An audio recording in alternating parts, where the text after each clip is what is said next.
Assalamualaikum warahmatullahi wabarakatuh. Sebelumnya perkenalkan, nama saya Anis Solihah, NIM 0035. Baik, pada video kali ini saya akan membahas tentang kebijakan fiskal Islam. Kali ini dalam pembahasan kita tentang kebijakan fiskal Islam, kita akan membahas 3 poin penting daripada kebijakan fiskal Islam itu sendiri. Yang pertama, tentang kebijakan fiskal Islam dalam perspektif sejarah. Yang kedua, ada sumber-sumber pendapatan negara Islam. Dan yang ketiga, ada pengeluaran daripada negara Islam itu sendiri.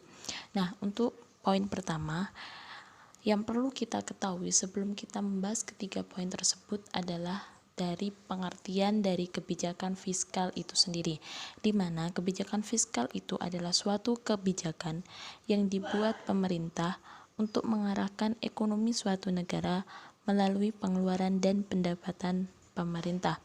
Nah, untuk kebijakan fiskal Islam sendiri itu berarti terkait dengan pendapatan dan pengeluaran daripada pemerintahan Islam.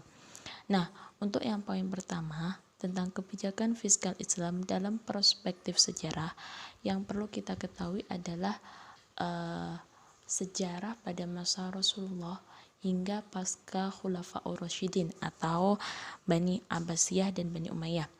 Nah, pada masa Rasulullah SAW ini sebagai peletak dasar atau diawali dari peletakan dasar-dasar dari kehidupan masyarakat itu sendiri, di mana pada masa Rasulullah ini Baitul Mal itu fungsinya masih sangat sederhana, yaitu sebagai tempat untuk mengelola pendapatan dan pengeluaran negara, di mana pada masa Rasulullah ini pendapatan negara itu setiap harta yang sudah masuk itu langsung didistribusikan pada masyarakat yang membutuhkan, sehingga dalam Baitul Mal tidak sampai ada harta yang terkumpul apalagi sampai menumpuk dalam Baitul Mal itu sendiri.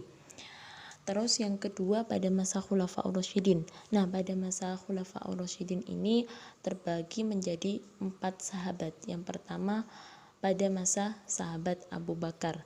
Nah, pada masa sahabat Abu Bakar ini penerapan atau pengaplikasian daripada Baitul Mal itu sendiri masih seperti halnya pada masa Rasulullah, yaitu memakai sistem kesamartaan.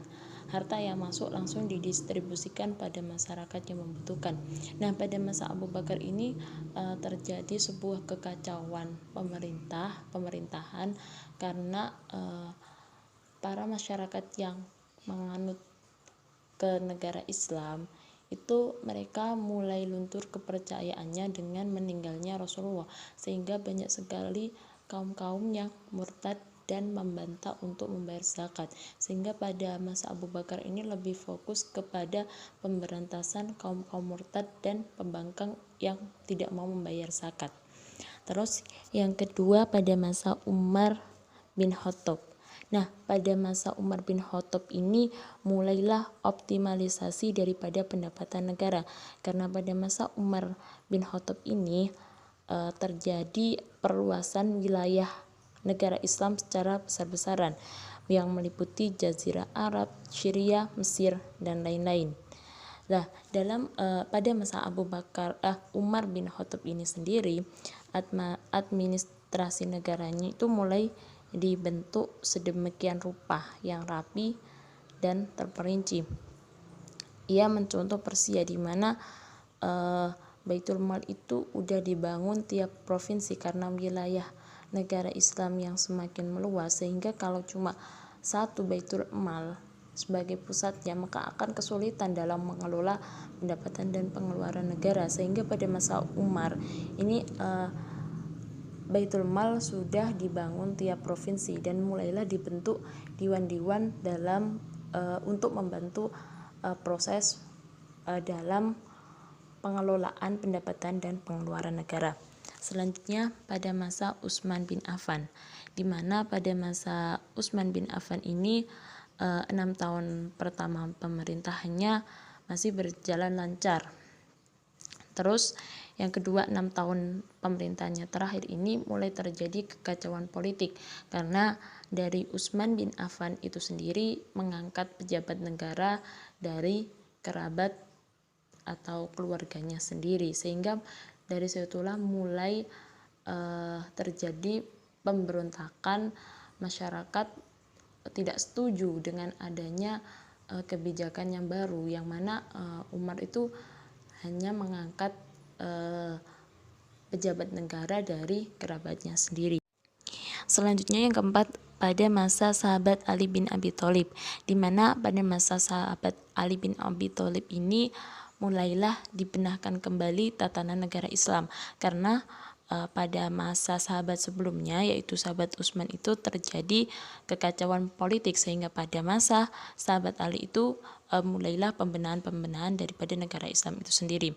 Nah, pada masa Ali bin Abi Thalib ini sendiri juga telah berhasil untuk mencetak mata uang koin atas nama negara Islam.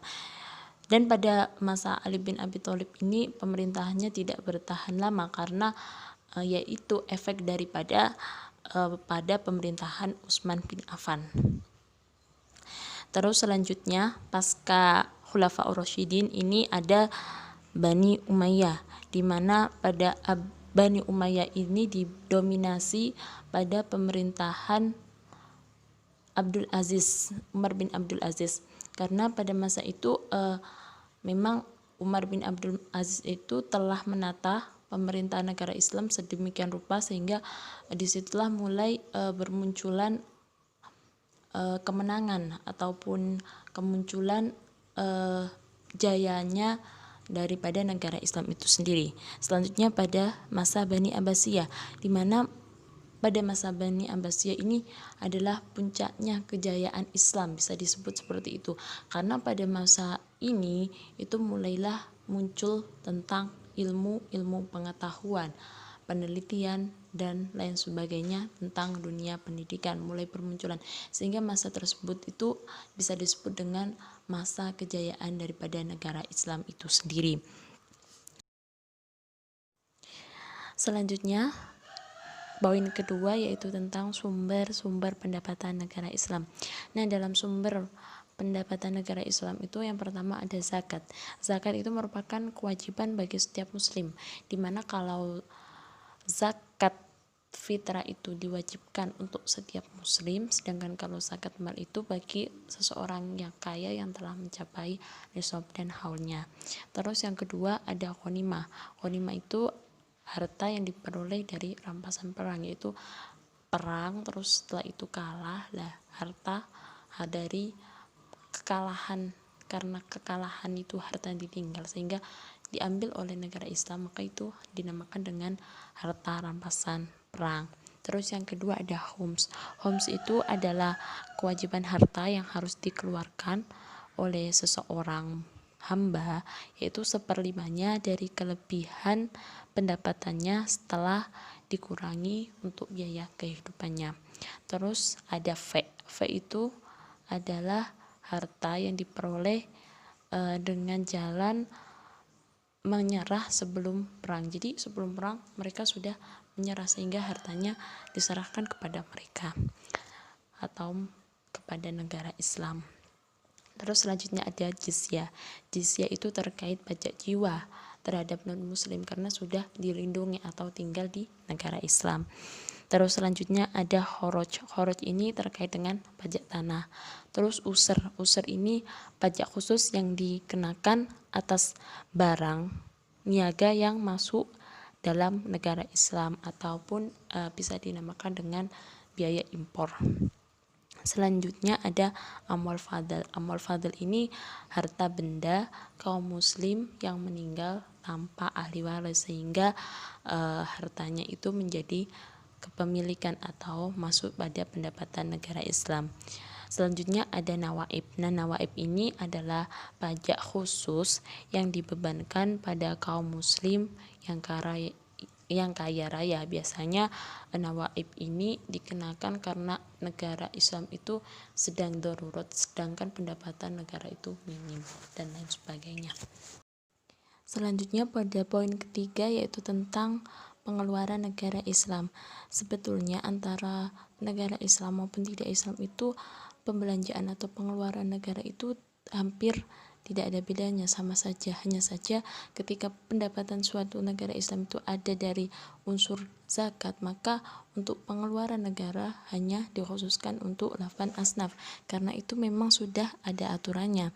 Selanjutnya untuk pengeluaran negara Islam yang lain itu sebenarnya tujuan utamanya adalah untuk kesejahteraan sosial, memenuhi kebutuhan dasar muslim ataupun masyarakat dari negara Islam itu sendiri, untuk administrasi negara, pertahanan dan keamanan negara, untuk pendidikan, infrastruktur, dan tentunya untuk gaji pegawai, wadhi, qori, dan lain sebagainya. Dalam pengeluaran negara pada masa Rasulullah itu dibagi menjadi dua, ada primer dan sekunder, dimana kalau primer itu mencakup tentang biaya pertahanan, penyaluran zakat dan usyar, pembayaran gaji, tunjangan bagi tentara dan veteran. Untuk yang sekunder itu berupa bantuan untuk orang yang belajar agama di Madinah, untuk hadiah, pembayaran denda, pembayaran tebusan, persediaan darurat dan lain sebagainya. Cukup sekian yang dapat saya sampaikan dari video kali ini. Semoga bermanfaat bagi kita semua. Tetap stay at home, jaga kesehatan selalu. Semoga kita segera dipertemukan kembali dan bisa tatap muka kembali. Cukup sekian. Wassalamualaikum warahmatullahi wabarakatuh.